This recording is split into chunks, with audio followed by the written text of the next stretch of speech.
No, claro, como dije, yo me refería 6 años atrás a todas las luchas que se organizaron en este local y sigue siendo así. Están los compañeros, me decía el Cucha, yo me olvidé, los compañeros y familiares de los compañeros de Megaflex, que es una fábrica que está luchando en los últimos tiempos, en los últimos meses acá en la zona sur.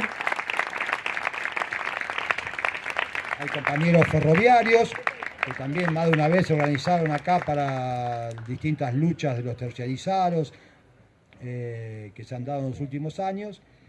Sí que esa tradición, por eso la Nación le presta tanta atención. Uno dice que la Nación que no tenía mes de enero, no tenía para llenar la página, y entonces mandó uno a Monte Grande, le dijo, andá a ver a esos bichos raros que están ahí.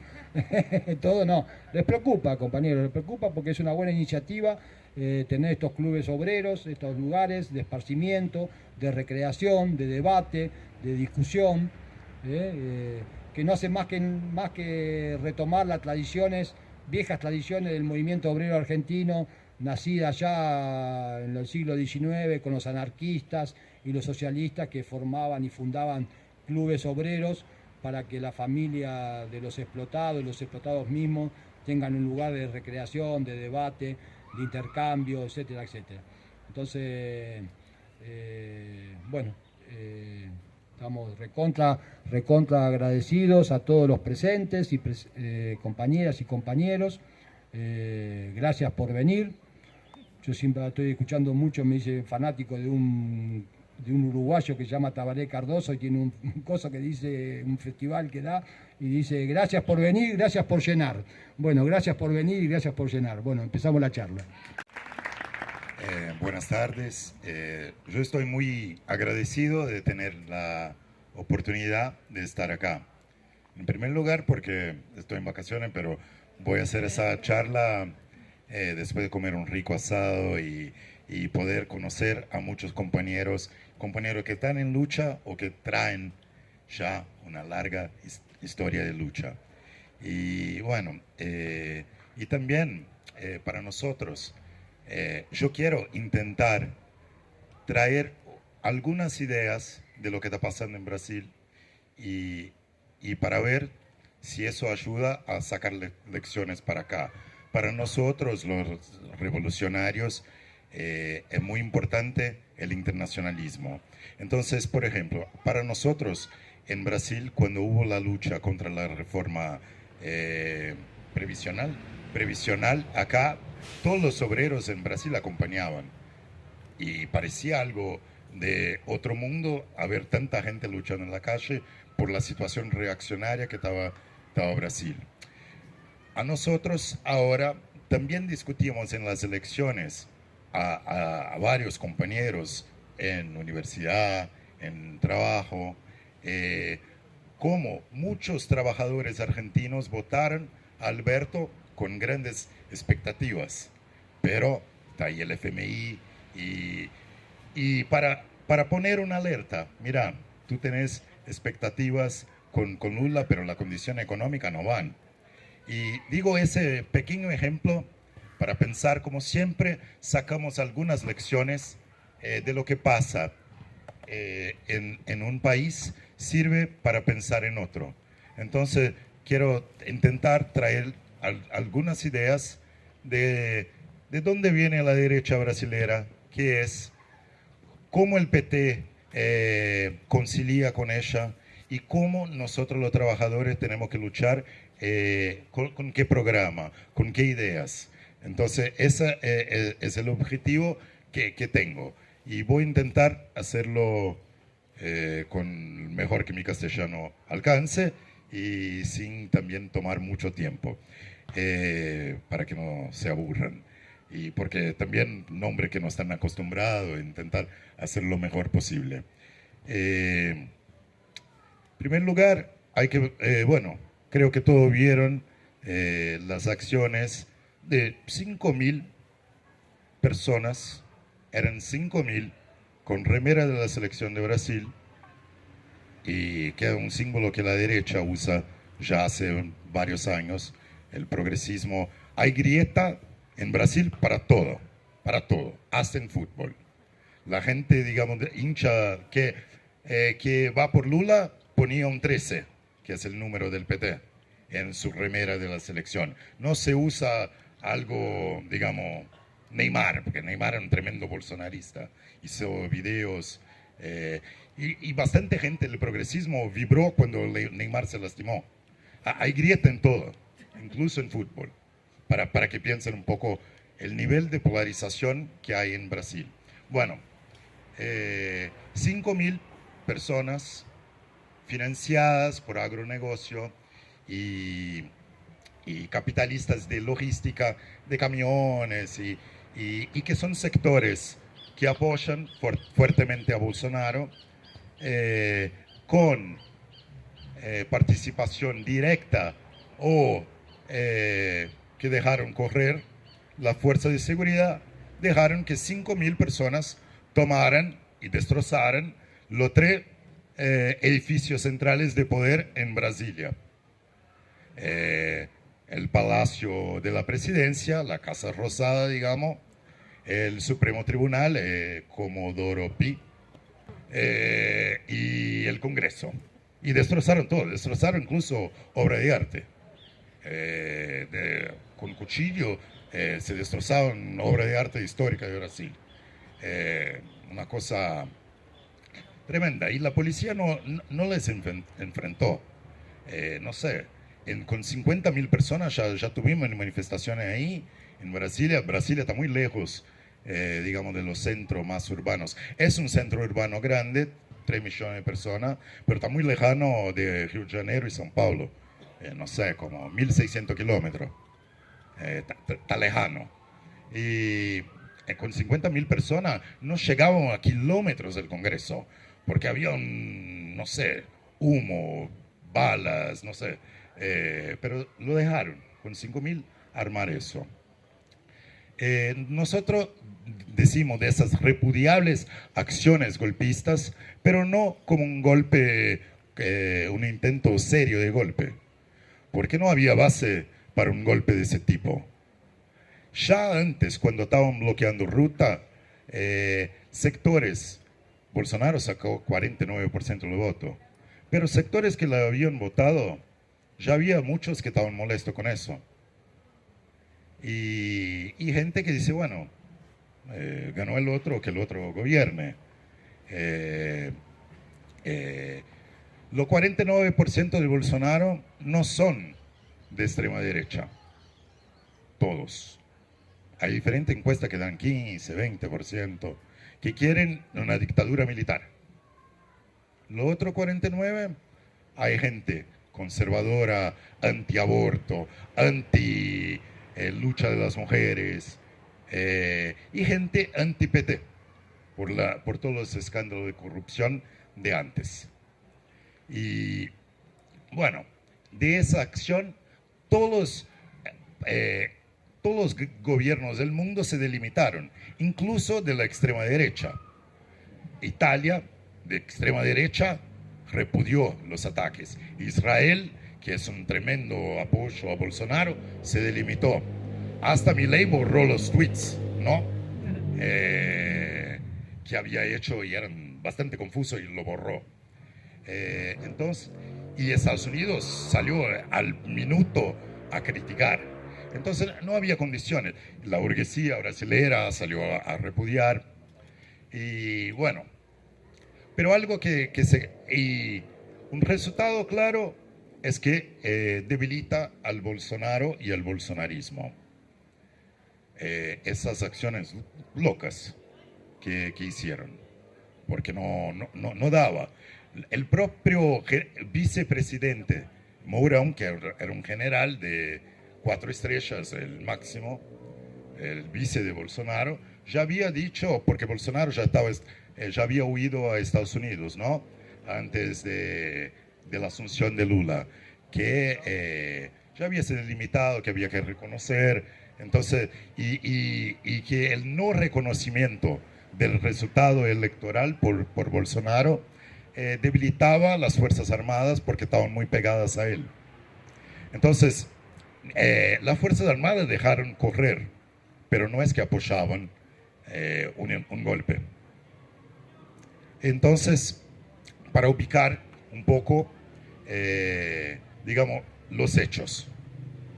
Ahí voy a intentar discutir para que saquen lecciones. ¿De dónde viene esa fuerza del Bolsonaro y la crisis de Brasil? Para después plantear un poco qué está pasando, cómo se está respondiendo a esa situación de estas acciones golpistas. Y qué está planteando la izquierda, qué planteamos nosotros. Bueno, una cosa que se queda clara es que en Brasil, más o menos más parecido como ya ocurría en Chile, hay extrema derecha que puede poner gente a la calle. Y eso fue una novedad en la historia de Brasil desde la dictadura, que empezó más o menos ahí por 2015. Grandes acciones de masa, de derecha, de clase media, gorila se dice acá, ¿no? ¿Por qué? El PT gobernó por 13 años un gobierno que decimos de conciliación de clases. Entonces estaban empresarios, estaban sindicalistas. ¿Y cuál era, en una manera muy sencilla, decir cómo funcionaba? Era que se suban las ganancias, digamos 10. Subo el salario 2. Sube el salario, pero la ganancia subió más que subió el salario. Entonces los burgueses están se haciendo mucho más ricos que está subiendo el salario y más consumo obrero con crédito. Bueno, ese era el esquema fundamental desde el punto de vista social y político, conciliando con todo. Entonces, todo lo político que apoyaron el golpe institucional, el impeachment de Dilma, y que apoyaron a Bolsonaro, apoyaban a Lula. Y les daba espacio, tal ministerio era para tal partido, tal para tal otro, y daba cada vez más plata a los grandes sectores burgueses. Por ejemplo, hay financiamiento público al agronegocio. Hoy día está en 250 mil millones de reales, 50 mil millones de dólares. Lula incrementó 2 veces lo que era ese financiamiento público al agronegocio. O sea, daba plata pública al agronegocio, a los grandes burgueses del agronegocio, y se hicieron más ricos, y más ricos se hicieron más poderosos políticamente. Y bueno, una hora ya no querían más ser aliados, querían hacer gobierno. Digamos, ya podrían ir por más, digamos. Y las condiciones económicas ya no permitían al PT, garantizar que ganaban tanto los empresarios, 10, como en mi ejemplo, y los obreros 2. Había que ganar uno o el otro. Sabemos quién eligen en esa situación. Entonces, Dilma empezó a hacer cortes. Cortó seguro de desempleo y hacer cortes. Y eso generó bronca obrera, que la derecha supo aprovechar y hacer lo que llamamos un golpe. Porque sacó el voto y decidió en 300 parlamentarios sacar a Dilma para hacer ataques más fuertes que el PT podía hacer. Y ahí vino Temer, ¿no? Reforma laboral, privatizaciones empezaron, y después Bolsonaro. ¿Cómo Bolsonaro llega al poder? Con ayuda del judiciario. Lula lideraba las encuestas. ¿Qué hacen? Prenden Lula en un juzgamento. Un juzgamento todo trucho, digamos. Le meten preso. Todos los presos en Brasil tienen derecho a hablar con la prensa. A Lula no permiten. No podía haber una entrevista. Un tipo súper famoso, un narco inmenso, un mes antes tuvo una entrevista larguísima en una revista. Un tipo narco muy importante. Pero a Lula ni entrevista le dejaron. ¿Para qué? Para garantizar la continuidad de ese golpe. Eso fue hecho ¿cómo? Con el judiciario, como yo dice, y con los militares, con el poder judicial y los militares tuitando que hay que meter Lula preso. Aquí quiero plantear algo muy distinto de Argentina. En Brasil, al final de la dictadura, hubo un pacto de amnistía. Los torturadores, los asesinos y sus financiadores fueron garantizados amnistía. No hubo un torturador, un genocida que fue a cárcel, ni uno. Esa es una primera cosa muy importante para saber que los militares mantienen poder. Y más, lograron mantener con amenazas en la Constitución de 88 un artículo ambiguo si ellos tienen derecho a intervenir en la política o no. Que en general se opina que no, pero ellos opinan que sí. Bueno, y los generales salían a Twitter a decir, hay que meter Lula preso. En esas condiciones se elige Bolsonaro para hacer más ataques. Reforma previsional es uno de sus ataques. La reforma previsional significa que en un lugar, no sé, digamos como Florencio Varela, para hablar de algún lugar que conocí semana pasada, con la reforma previsional, la edad de jubilación está más alta que el promedio de vida en un lugar como ese. Eso es un ataque importante de Bolsonaro. Algunas privatizaciones importantes de energía, algunas partes de Petrobras, de petróleo. Bueno, pero Bolsonaro es eso, un monte de ataques, 700.000 muertos en la pandemia, pero un programa agresivo en medio ambiente y para ayudar el agronegocio, ayudar a los empresarios a que ataquen más a los obreros y saquen más ganancias. Entonces hay sectores burgueses que lo apoyan y hay sectores pequeños burgueses, sobre todo en el interior del país. Hay una grieta geográfica, digamos, donde gana Lula, donde ganó Bolsonaro. Todo el interior ligado al agronegocio votó fuertemente a Bolsonaro. Nordeste, Bahía, Pernambuco, la ciudad de São Paulo votó a Lula. Y ahí llegamos a esa elección muy polarizada, 51 a 49. Y como yo decía, la base de ultraderecha de Bolsonaro no son los 49, son 15. Y siempre tuvo 30% de aprobación. ¿De dónde saca lo demás? De gente que detesta el PT. Pero no necesariamente apoya un golpe, ni menos, ni necesariamente apoyaba todo el gobierno Bolsonaro, pero vota contra el PT. ¿Cómo Lula vence? Vence en una coalición que tiene como vice a un neoliberal que era gobernador de São Paulo, la provincia más importante. Neoliberal, no sé, conocido por reprimir a docentes, a reprimir una gran ocupación, así como Guernica, y que hubo, no sé, decenas de gente que fue a hospital. Ese tipo es el vice de Lula. Y armó un ministerio que tiene, por ejemplo, el ministro de Defensa, era un tipo que Bolsonaro decía que es mi pasión, mi querido. Bolsonaro decía del actual ministro de Defensa de Lula, mi querido, mi pasión. Es un tipo...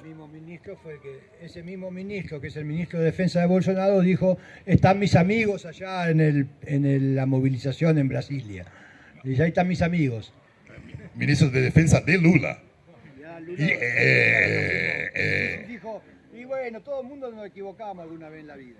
Y está eso, tan gente que apoyaba a Bolsonaro, hay 9 de estos, y hay también gente muy importante en la izquierda.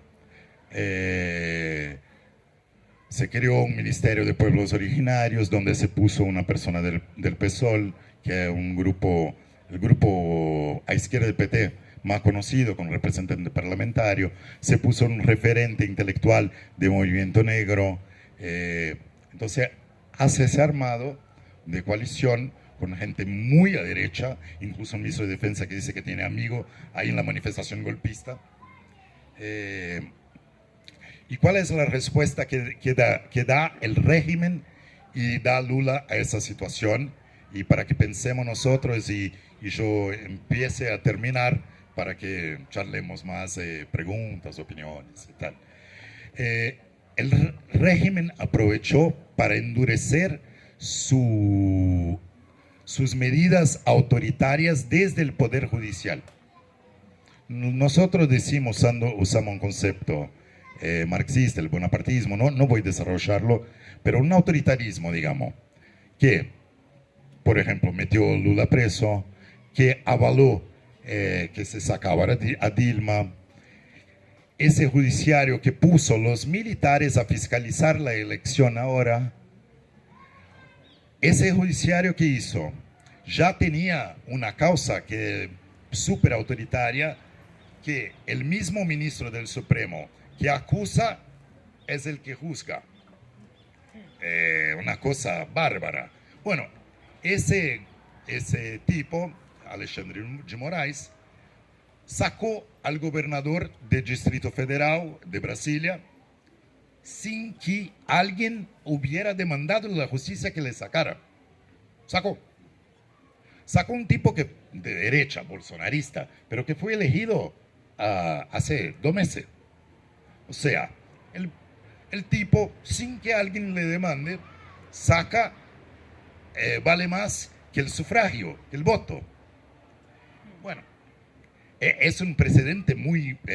hoy se va contra la extrema derecha, pero mañana seguro que va contra los obreros y la izquierda. Es un precedente de un poder arbitrario y autoritario en manos judiciales. Bueno, ¿y qué dice? Y metió preso 1.200 que estaban ahí en la toma del Congreso y tal. ¿Y qué dice y busca chivos expiatorios? ¿Dice bien? Sí. Chivos expiatorios. No busca quien financió. Y va detrás del ministro de Seguridad del Distrito Federal, que era ministro de Bolsonaro. Pero ¿quién lo financió? ¿Cuáles militares abrieron paso? No, eso no. Entonces va por chivos expiatorios y por fortalecer el poder autoritario del Supremo. Había una disputa entre el Supremo y militares. ¿Quién tiene un poder autoritario por arriba de los poderes constituidos? Eso voy a hablar un minutito más y entrar a la izquierda para que entiendan una tradición autoritaria de Brasil. Y como ya planteé, los militares se quedaron sin punición, ninguna. En Brasil, cuando Brasil era imperio, cuando se independizó, era un imperio, tenía un emperador monárquico de Portugal y tal. Había los 3 poderes, normal, judiciario, ejecutivo, legislativo, y había un poder arriba de los 3, moderador, que estaba el emperador, como arriba de los 3. Bueno, cuando se hace república, el ejército se autoinstituye que hay un poder moderador y es el ejército. No está en ninguna constitución eso, pero el ejército dice, bueno, ahora somos república, nosotros somos el poder moderador. Bueno, hace 3 años un tipo del Supremo dice, no, nosotros somos el poder moderador. Y no está en la constitución. El Supremo Tribunal Constitucional dice que no, yo soy el poder moderador. Para que tengan una idea de lo que está pasando. Entonces hay una movida de extrema derecha, autoritaria, golpista, y el régimen le responde con un autoritarismo judicial. Ese tipo también prohibió todo corte de ruta y calle en Brasil, en todo Brasil, hasta 31 de enero. Está prohibido. ¿Y qué dice el PT? Bueno, el PT, por primera vez en la vida, Lula habló en contra de los militares. Ayer, no, anteayer.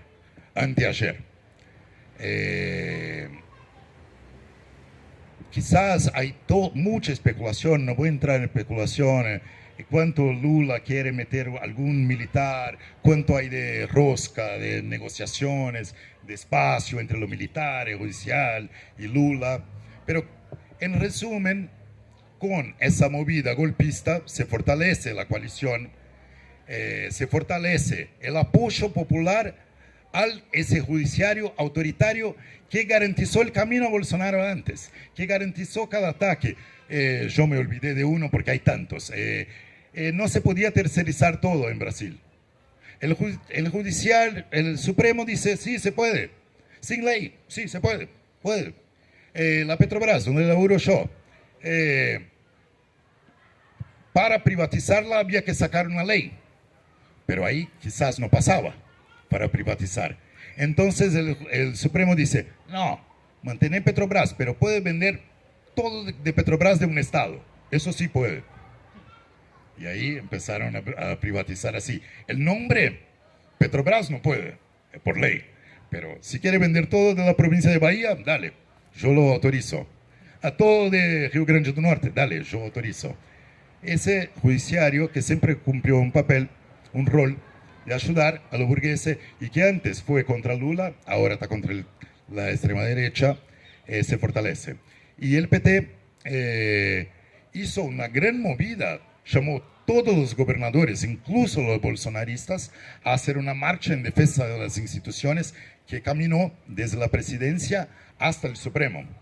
Entonces hay un clima de unidad nacional que fortalece a Lula, pero también se borra que está la extrema derecha dentro del gobierno, como ese ministro de Defensa, que se borra que hay neoliberales dentro del gobierno como el vice. Y el vice incluso tiene un ministerio para él, no es solamente el vice, es ministro también. Lula le dio Ministerio de Industria. Entonces, ¿cuál es la política del PT? Apostar en la conciliación, en el régimen contra la derecha y apostar en la calma y a gobernar.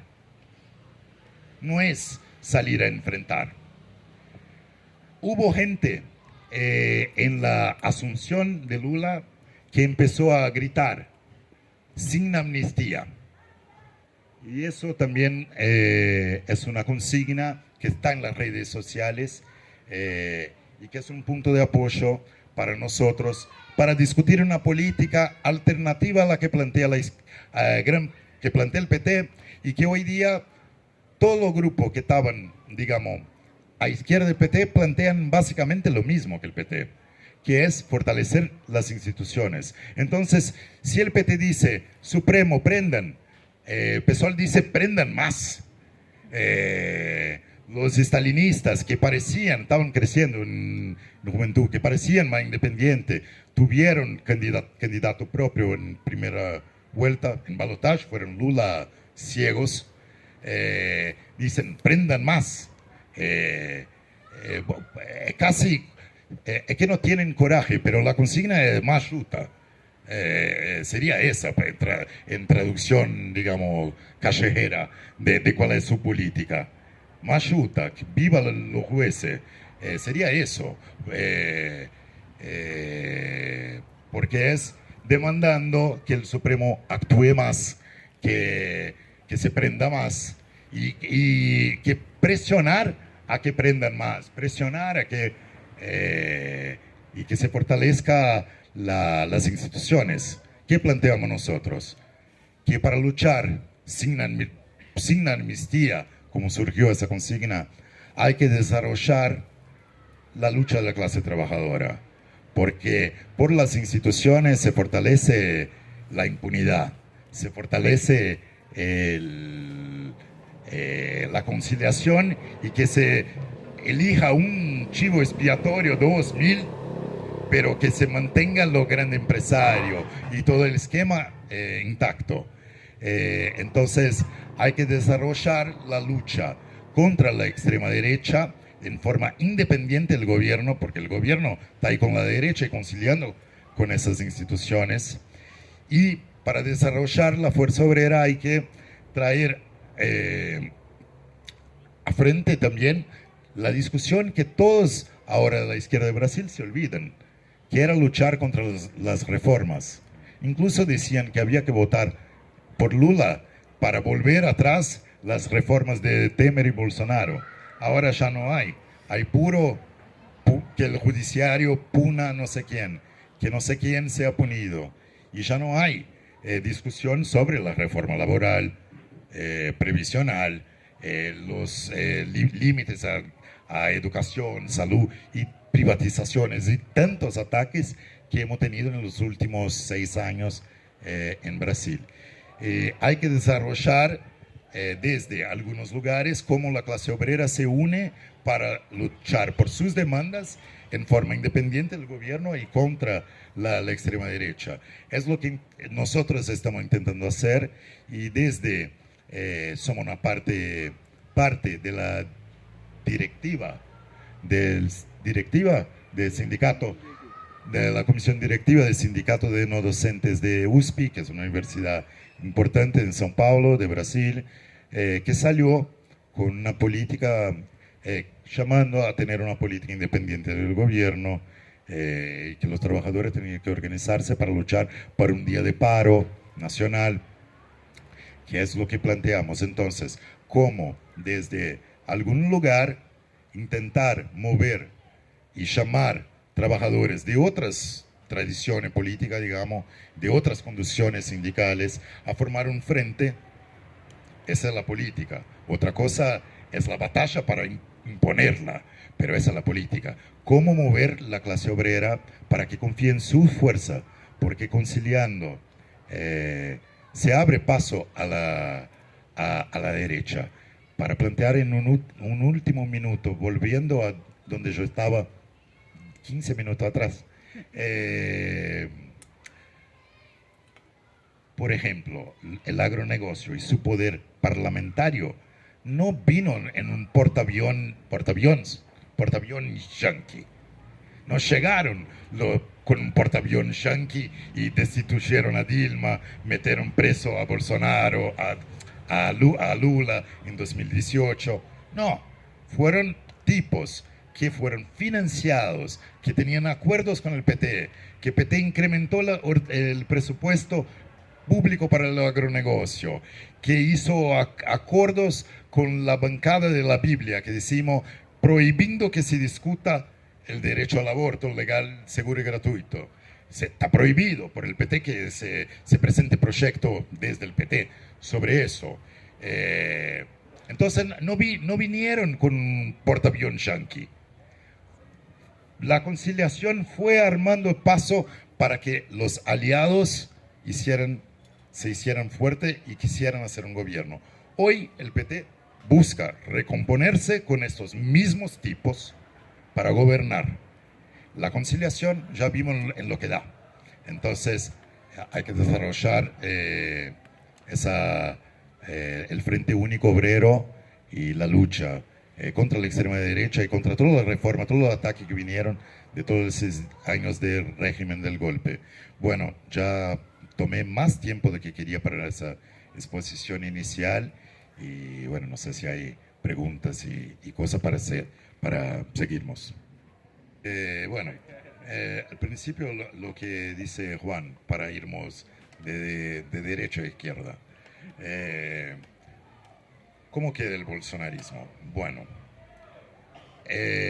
una cosa hay que tener en cuenta, que una cosa es una campaña electoral de la extrema derecha y otra es cómo gobierna.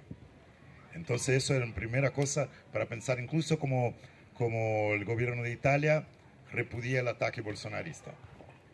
Bolsonaro hizo una campaña en 2018 muy de derecha, pero ya gobernó junto a estos políticos tradicionales de derecha tradicional, no de extrema derecha, pero derecha tradicional.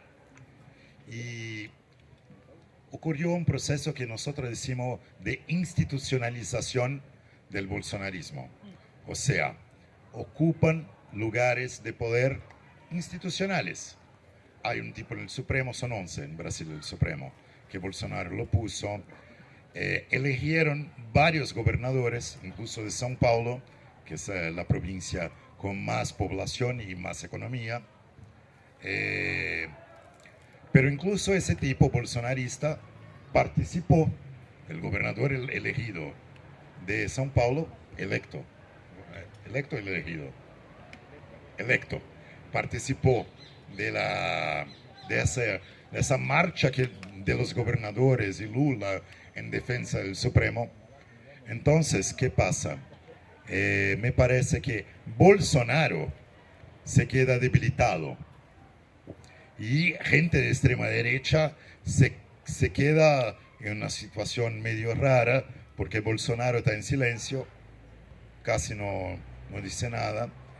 La extrema derecha se puso mal con esa movida, pero digamos, la gente heredera institucional de Bolsonaro sigue fuerte, pero que tuvo que delimitarse de la acción golpista. Y además hay gente que apoyaba a Bolsonaro que está ahora en ministerios de Lula. Son 37 ministerios, hay 9 de partidos que no llamaron a votar a Lula. 9 de los 37. Incluso parte de esos, bueno, para que tengan en cuenta, uno de estos partidos que tiene 3 ministerios está Sergio Moro, el juez de Lava Jato. Parte del ministerio de Lula está Sergio Moro, para que tengan en cuenta. Entonces, hay una diferencia. Sí. El partido donde está Sergio Moro, que es el que encarceló a Lula, tiene ministerios en el gobierno Lula, para que tengan en cuenta. Entonces, Bolsonaro hay que ver cómo se desarrolla lo que es Bolsonaro, bolsonarismo y la derecha tradicional y esos sectores que fueron parte del gobierno Bolsonaro y que o están adentro o se delimitaron de la acción, como por ejemplo el gobernador electo de São Paulo. Entonces, eso creo que y todo está se moviendo. Es un poco arriesgado ya decir un pronóstico cómo se queda el bolsonarismo. Eso pasó domingo pasado. Está evolucionando todo, pero hay que ver los diferentes niveles de las cosas, digamos. Bueno, las centrales sindicales, contestando a Gustavo, avalaron la mismísima política de apoyo al régimen. Entonces, y desde antes las centrales sindicales estaban en contra de desarrollar lucha porque estaba ahí la elección de octubre del año pasado. Entonces pasaron 4 años casi sin hacer nada porque había la elección. Y ahora seguramente van a hacer lo que puedan para contener a la clase. Hay que ver cuánto lo logran. Yo digo, esos sectores precarios, repartidores, tercerizados de universidad, no son gente que la burocracia lo contiene.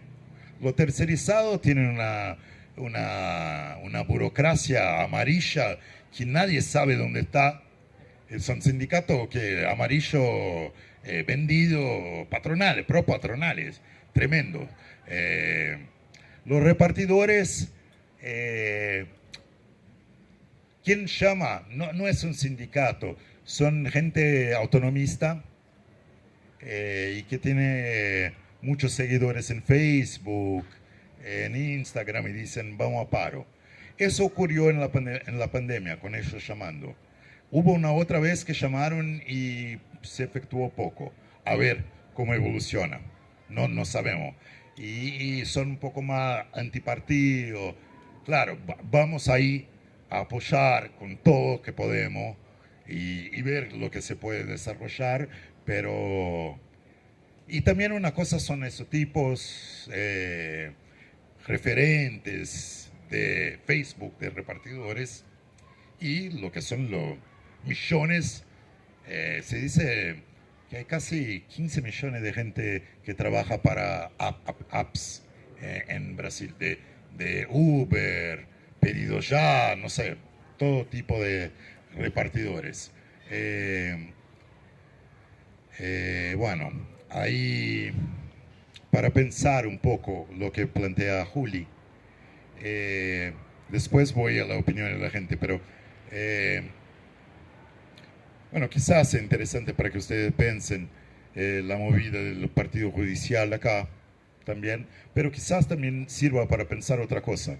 Digamos que hay una elección con gran chance de una persona más derecha que Macri, no necesariamente Milei, no sé, Bullrich, no sé, o Bullrich con Milei, digamos. Me imagino que va a haber una gran presión para votar no sé, a Massa contra la derecha, digamos, y a la derecha contra la derecha. Bueno, puedo no estar siendo muy preciso con la metáfora porque soy brasilero y no argentino,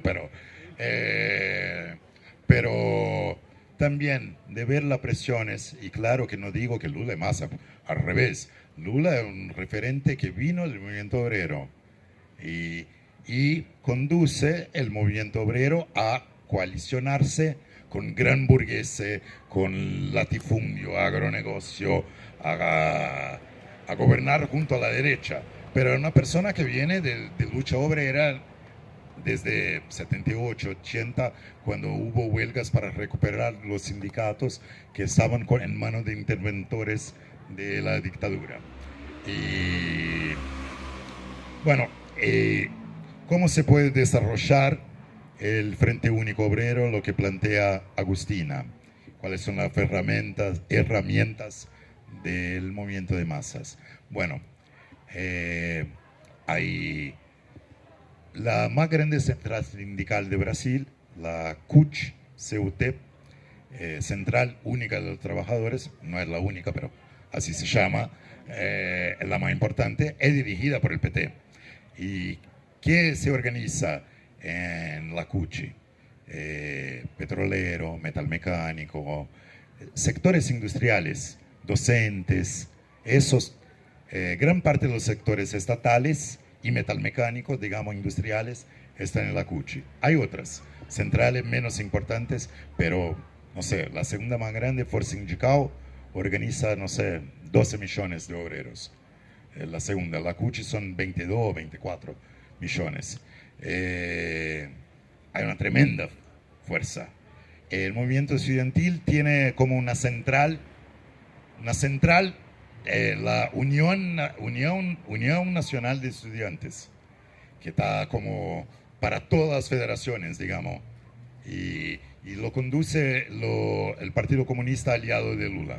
Hay 3 partidos comunistas en Brasil. Hay uno que tiene ministerio, está ahí con Lula. Ese conduce la Unión Nacional de Estudiantes desde 80, 81. Son una burocracia estudiantil bárbara. Fraude en elecciones. No sé, ya hubo caso con armas en elecciones. Es una burocracia que no debe a la burocracia obrera, pero también organiza mucha gente y tiene un gran poder. El movimiento de mujeres está en una situación no tan desarrollada como estaba el movimiento de mujeres acá en Brasil, pero también es algo que apostamos a cómo desarrollar y que no quede sin continuar la lucha por aborto legal, para que no mueran. Se estima más de 1000 mujeres al año en Brasil que mueren de aborto ilegal al año. Y bueno, no queremos bajar esa bandera que el PT la baja, y queremos llamar también al movimiento de mujeres a seguir junto a esa pelea, también eso. Entonces, hay que desarrollar las luchas de la clase trabajadora, trabajar con calma las expectativas, ahí planteando la última cosa que también planteó Juli, de opiniones de la gente. Hay mucha expectativa de lo que puede hacer Lula. Hay gente alrededor de nosotros que nos respeta, hay gente que nos sigue y que tiene acuerdo, pero hay gente que tiene expectativa en Lula, porque no es Macri, es Bolsonaro, está muy a derecha de que era Macri, por ejemplo. Entonces hay un sentido de, bueno, nos sacamos del peor, lo que venga ya es mejor. Hay ese sentido común en varios sectores. y hay que tener paciencia e intentar desarrollar sus expectativas. Entonces dicen, ¿tiene expectativa? Y dicen, sin amnistía.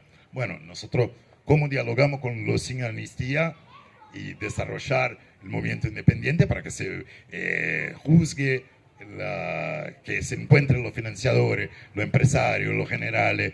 Entonces, ¿cómo desarrollamos las expectativas? Bueno, y hay de todo, hay de todo.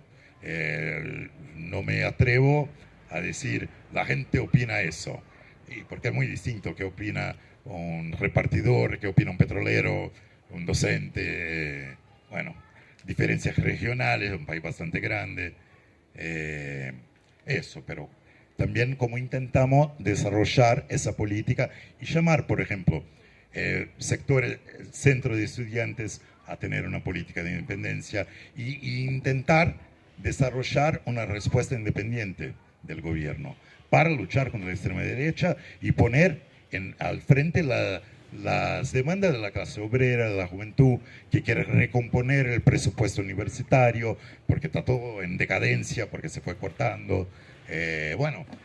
A las mujeres para luchar por el aborto legal y tanta demanda contra el patriarcado, que es histórico, pero se fortaleció con un gobierno de extrema derecha. Y bueno, son parte de nuestra lucha para poner en juego esas inmensas herramientas que tiene el movimiento de masas y el movimiento de trabajadores de Brasil, y intentamos hacer, el Frente Único no nace con un llamado, ponemos un texto en Izquierda Diario y ya está, millones a la calle, no funciona así. Hay que tener fuerza y desde fuerza, un ejemplo, llamar a otro y organizar. Bueno, y ahí planteé lo que logramos junto a compañeros que no son MGT, el partido hermano PTS en Brasil, desde el sindicato de no docentes de la USP, de trabajadores de la USP, con un llamado a una política independiente, un llamado a un paro nacional de un día y un llamado a otros sindicatos que ese sindicato hace. Bueno, vamos a dar batalla cuando termine las vacaciones, ¿no?, de universidad, en los centros de estudiantes también, el movimiento de mujeres en 8 de marzo, ahora, y desde algunos lugares intentar mover fuerzas más grandes y mover el Frente Único Obrero, porque luchamos todos desde en todos lugares donde... bueno, ya iba a cerrar y me olvidé la pregunta del troquismo. Bueno, el troquismo brasilero,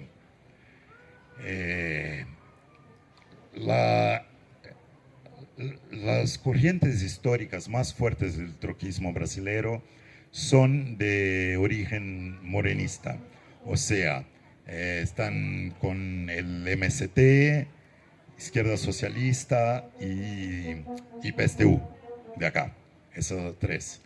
Pero en general los tres, con distintos grados, apoyaron Lava Jato, el Poder Judicial, contra el PT hasta 2018. Incluso PSTU concordaba con la prisión arbitraria de Lula.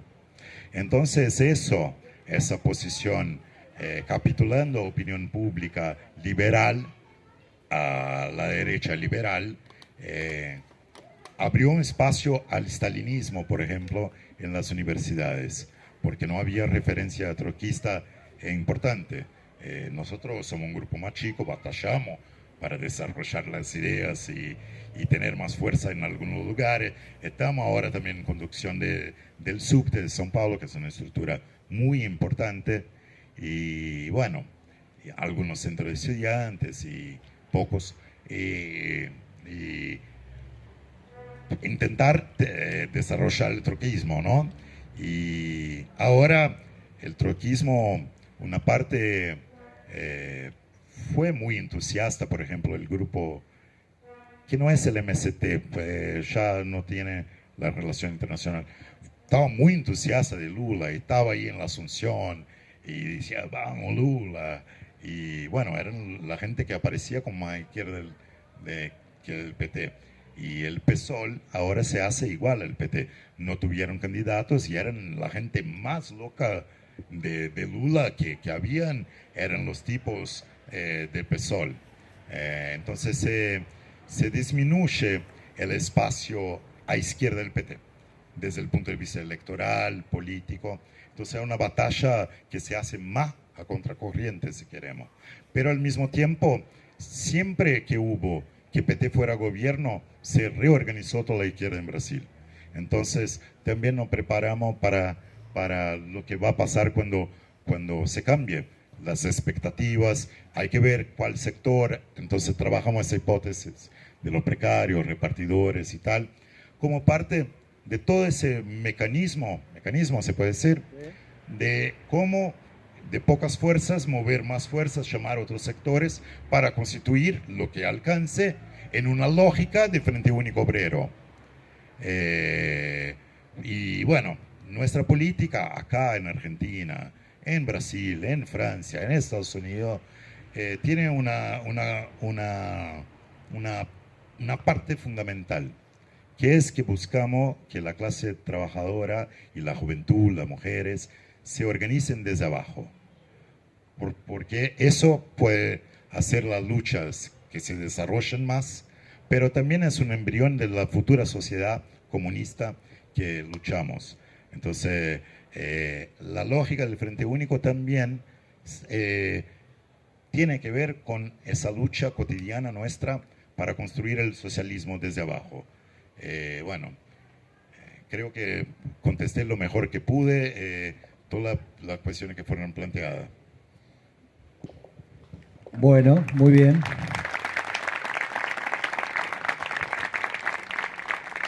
¿Algo más, compañeras, compañeros? ¿Alguna pregunta, repregunta, reopinión? Puedo estar equivocado, pero yo no me acuerdo de que había nada en el programa del PT de ahora sobre discapacitado. Puedo estar equivocado, pero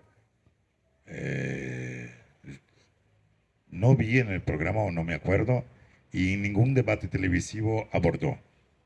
Eso sí sé, que en debate televisivo no abordó. Si está en el programa no sé, pero seguramente como todos los movimientos de los oprimidos del PT, está intentando tener una política de cooptación.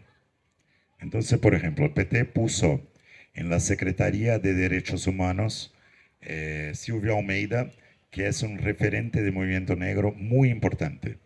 Es una intelectual de la USP, de una universidad de São Paulo, que no me acuerdo cuál de ellas, y que es el referente responsable en la intelectualidad, la idea de racismo estructural. Él es el ministro de Derechos Humanos hoy día. Y hay subsecretaría para discapacitados, pero no sé qué programa desarrollan. En un par de horas acá intento contestarle más y busco, pero no plantearon en programa televisivo nada, eso yo sé.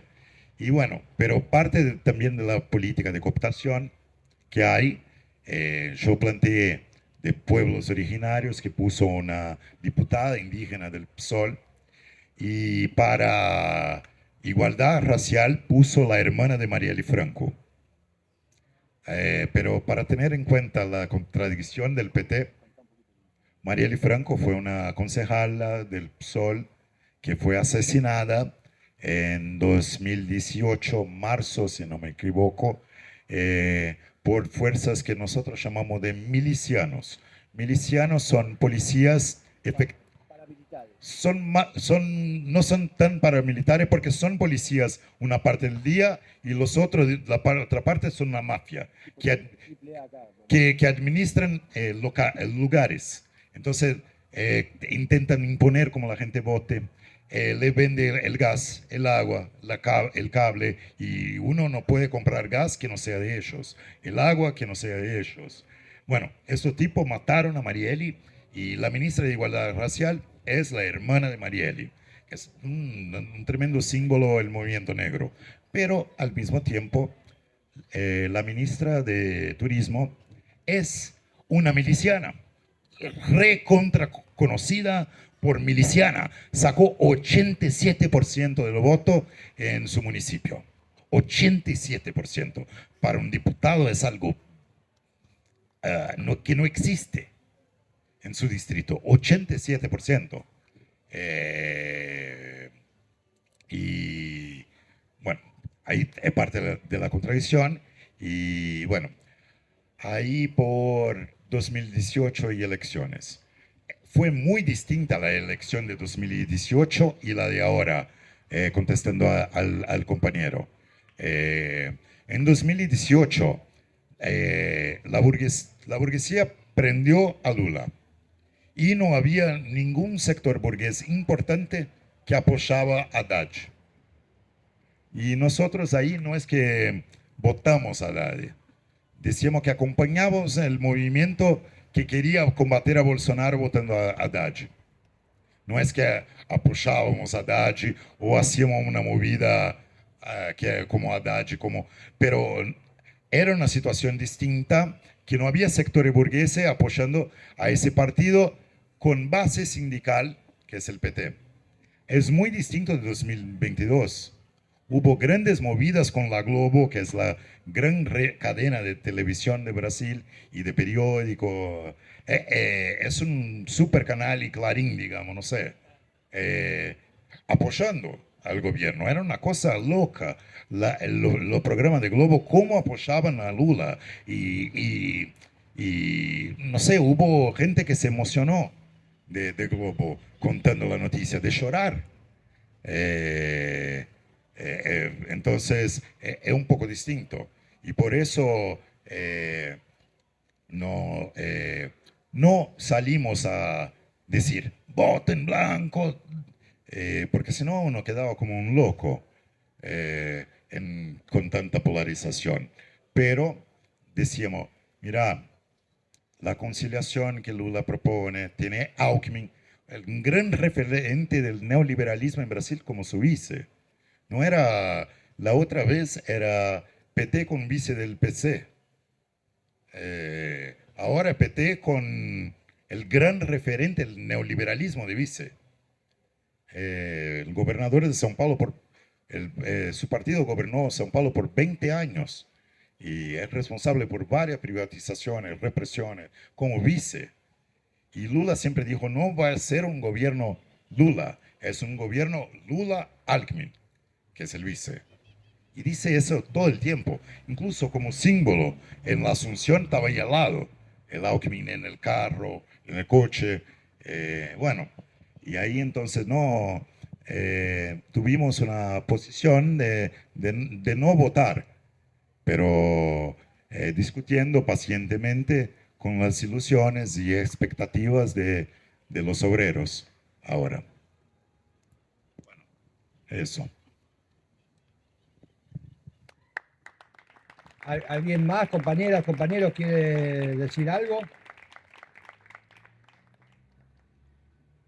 Particularmente me pareció lo que le planteó Juli de la UNCI, que está bueno, ¿no? Porque liga a lo de Argentina, nosotros veníamos, ¿no? Después del atentado a Cristina, todo lo demás, y lo de Lula fue toda una cuestión de muchos sectores ligados al kirchnerismo, la centroizquierda, todo lo demás, que decían, viste que yo te dije, nos decían nosotros, viste que la derecha avanza, de la derecha no hay con qué darle, todo lo demás, en la Argentina, en Brasil, a Lula, mirá, 10 días de gobierno y le hacen una intentona de golpe.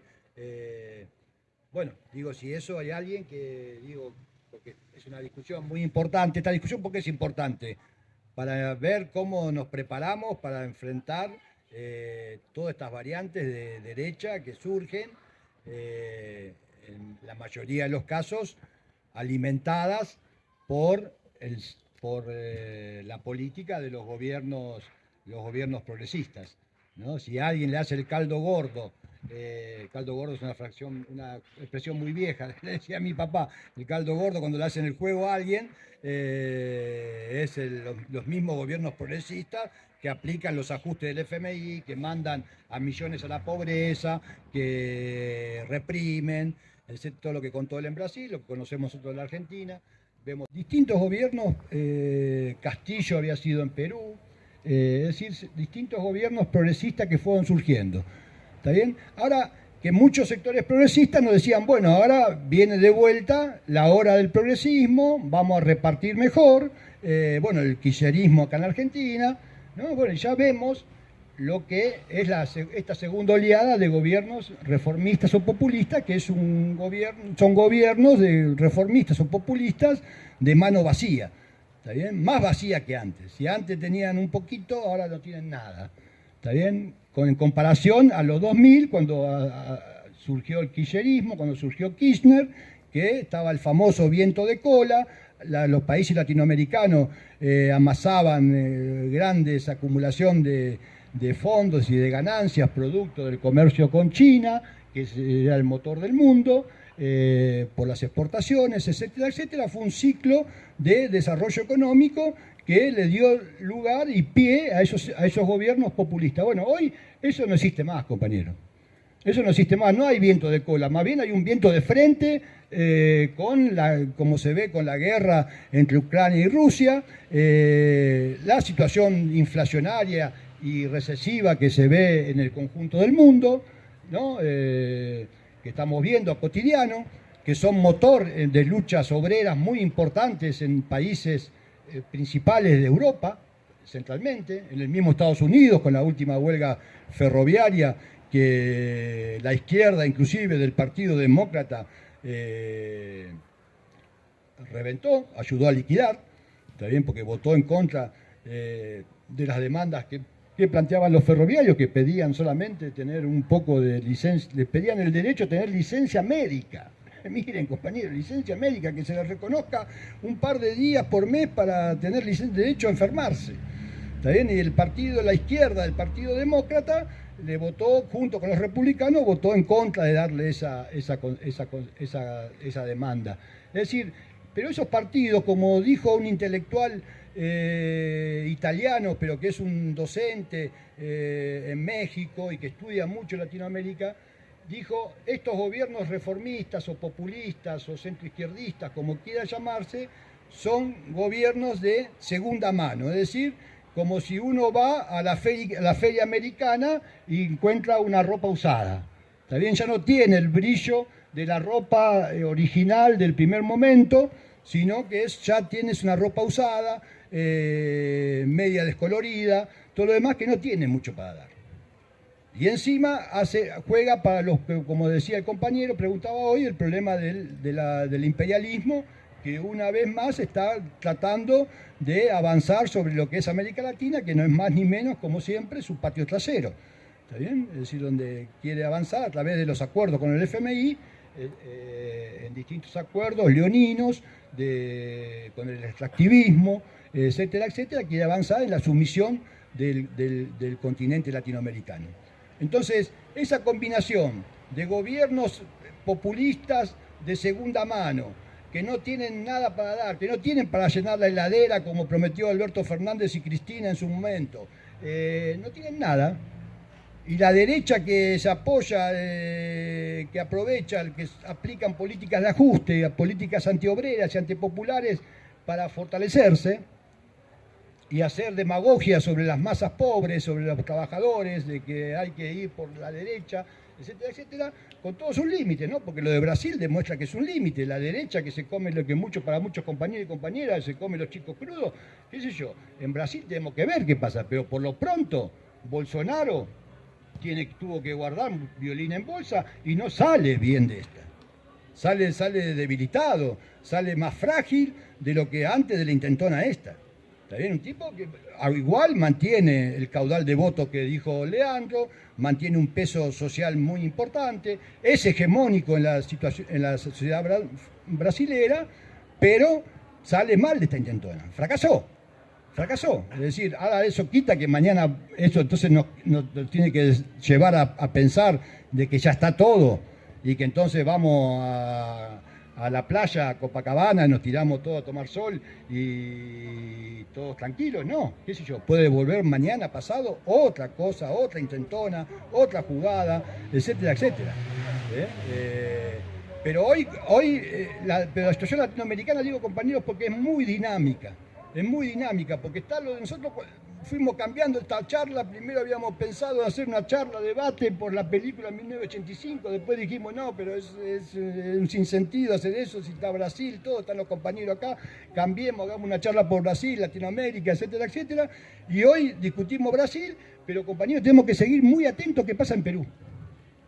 Muy atentos, porque en Perú, compañeros, lo que estamos viendo que se empieza a desarrollar es un proceso revolucionario campesino en el sur de Perú.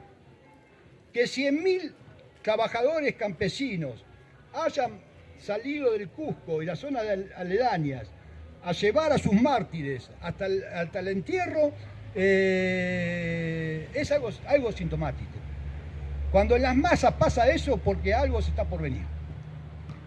Entonces, yo lo explicaba a un grupo de compañeros, de distintos compañeros que estuve charlando, que nosotros muchas veces decimos, ¿cuándo hay una situación revolucionaria? Según lo que nos enseñó Lenin. Lenin decía, situación revolucionaria hay cuando los de abajo ya no quieren vivir como vivían hasta entonces y los de arriba ya no pueden gobernar como gobernaban hasta ahora.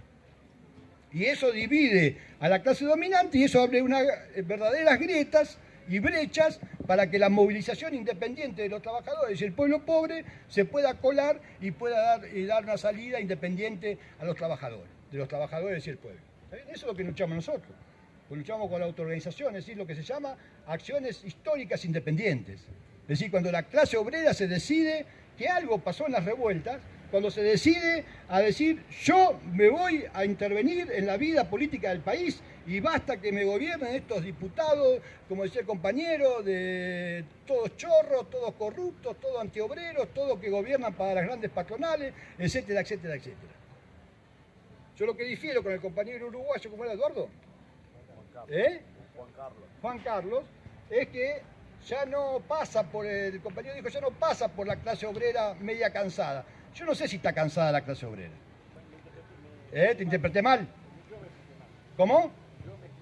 Bueno, te empezaste mal, está bien, entonces estamos de acuerdo, si no decís eso. Ahora sí estoy de acuerdo con vos que la clase obrera hoy tiene, si se dispone a luchar, tiene lo que vos decís, aliados que no tenía antes. La juventud, las mujeres, es decir, un montón de aliados que fortalecen. Si la clase obrera es capaz no solamente de luchar por sus demandas sindicales, sino como un caudillo de la población pobre de los distintos países latinoamericanos, puede encontrar aliados y puede tener política para que haya decenas y miles de aliados que fortalezcan la lucha del pueblo trabajador, ¿no? Lo que nosotros llamamos alianza obrera y popular, es decir, la alianza de clase. ¿Está bien? Los campesinos, los movimientos indígenas, los pueblos originarios, etcétera, etcétera, que es lo que está hoy en Perú. Es decir, entonces en Perú hoy estamos viviendo eso, no sabemos cómo se va a dar, ¿está bien? No sabemos tampoco cómo va a seguir lo de Brasil. No podemos quedarnos esperando pasivamente y decir, bueno, Bolsonaro ya fue, le pifió, le fue mal, quedó aislado en la derecha internacional, en la ultraderecha internacional, que se hicieron todos los tontos y dijeron, chao Bolsonaro, haz la tuya, yo no me juego por vos, porque te fue mal, pero mañana pueden volver a juntarse si quieren jugarla en contra de Lula, etcétera, etcétera. Pero en Perú, compañeros, hay un proceso que marca el camino de cómo se enfrenta la derecha. Muchos compañeros dicen, bueno, la derecha no se puede enfrentar y entonces no hay vuelta de hoja. Bueno, en Perú está marcando un camino. Es decir, la movilización obrera, popular, campesina, de los pueblos originarios, etcétera, etcétera, está mostrando un camino. Está mostrando un camino. Los miles que se movilizan, hay 68 cortes de ruta en los principales accesos de Perú. Y la movilización está yendo del campo a la ciudad, a Lima. Es decir, se está viviendo un proceso que no sabemos cómo se va a desarrollar y qué consecuencias puede tener, a los cuales tenemos que seguir. Porque como decía Leandro al comienzo, nosotros somos internacionalistas. ¿Está bien? No luchamos en nuestro... León Trotsky decía, la revolución es nacional por su forma e internacional por su contenido. Es decir, la revolución es nacional por su forma porque se da en un país determinado, se da en un país distinto en cada país, pero su contenido es internacional porque estamos inmersos en un sistema internacional como el capitalismo. ¿Está bien? Entonces, toda revolución nacional y ya vemos con qué caro nos salió cada vez que la revolución internacional fue dividida, como muchas veces lo hicieron, inclusive izquierdistas, como Fidel Castro, cuando dijo que Nicaragua y El Salvador no tenía que ser otra Cuba, etcétera, etcétera, etcétera. ¿Está bien? Es decir, nosotros estamos por la lucha internacionalista, por la unidad de los trabajadores y los pueblos pobres del mundo. Entonces, para nosotros puede venir una perspectiva muy interesante, a la cual nos tenemos que preparar, y nosotros venimos de un logro muy importante, que es haber fundado hace pocas semanas nuestro grupo francés Revolución Permanente, ¿está bien? En un congreso que se dio terminó justo el día que le ganamos la final a Francia, pero un congreso muy importante donde participó una delegación de dirigentes del PTS, también compañeros de Brasil. Todo lo demás que creemos que para nuestra corriente es un logro muy importante tener un partido, compañeros, porque Leandro decía hoy del problema del trotskismo en Brasil. Hay 3 países en el mundo donde el trotskismo tiene tradición y fuerza importante. Uno es Brasil, el otro es la Argentina y el otro es Francia. ¿Está bien? Es decir, por eso la lucha que dan los compañeros, que es un grupo muy dinámico, un grupo con dirigentes jóvenes, implantado en distintas estructuras, todo lo demás es muy importante. La lucha del MTR en Brasil, abriéndose paso con un trotskismo, que ese sí es que está cansado. Un trotskismo cansado, adaptado a la situación, que se hace vagón de cola de cualquier progresista que surja, hoy es Lula, mañana puede ser otro, etcétera, etcétera. Entonces eso es muy importante porque somos internacionalistas, compañeros, el sistema capitalista es un sistema mundial y la clase obrera, por ende, también es una clase obrera internacional, entonces nosotros somos internacionalistas, luchamos en nuestros propios países contra nuestros gobiernos, contra nuestros propios regímenes que nos dominan, pero todo eso lo vemos en la perspectiva de una lucha internacional. Y luchamos siguiendo el ejemplo de León Trotsky, que fundó la Cuarta Internacional en el momento de mayor retroceso de la lucha de clases y de ofensiva del estalinismo, dijo tiene que quedar de pie algo que levante las banderas del internacionalismo proletario, y nosotros luchamos por esa perspectiva. ¿Está bien? Es decir, cuando nosotros invitamos a todos ustedes, a otros compañeros y compañeras a militar en el PTS, y a la cual queremos que se sumen y participen y sean parte, también lo hacemos como parte de esta lucha internacional. Nosotros somos parte de la fracción trotskista que luchamos por esto, por construir un partido mundial de la revolución socialista. ¿Está bien? Que creemos que es la gran estrategia que tiene que tener cualquier organización revolucionaria. Entonces, Latinoamérica, compañeros, podemos ir a un mundo donde vuelvan levantamientos en América Latina, que sean más de tipo revolución y menos de tipo revuelta, y combinado con huelgas duras, como estamos ya presenciando en obreras en el viejo continente, sobre todo en Europa, ¿no? Que estamos viendo huelgas en Inglaterra, huelgas en Alemania, huelgas en Francia. Bueno, en Francia va a haber una huelga general ahora también en enero, así que vamos en un enero caliente. De verdad va a haber una huelga general contra la reforma previsional de Macron. Entonces nos preparamos para eso, compañeros, para una situación y entonces Latinoamérica, la patria grande, pero nosotros la patria grande en serio, no para hacer eslogan ni reformistas ni populistas de que somos todos hermanos latinoamericanos, solamente porque nos referenciamos en el mismo lugar, sino porque queremos la unidad. Nosotros luchamos por una federación de repúblicas socialistas de América Latina, es decir, luchamos inclusive para terminar con la división de las fronteras artificiales, nacionales, que implantó en su momento la burguesía, y para el desarrollo de las fuerzas productivas y el bienestar de la población, marchar a una federación de repúblicas socialistas de América Latina. ¿Está bien?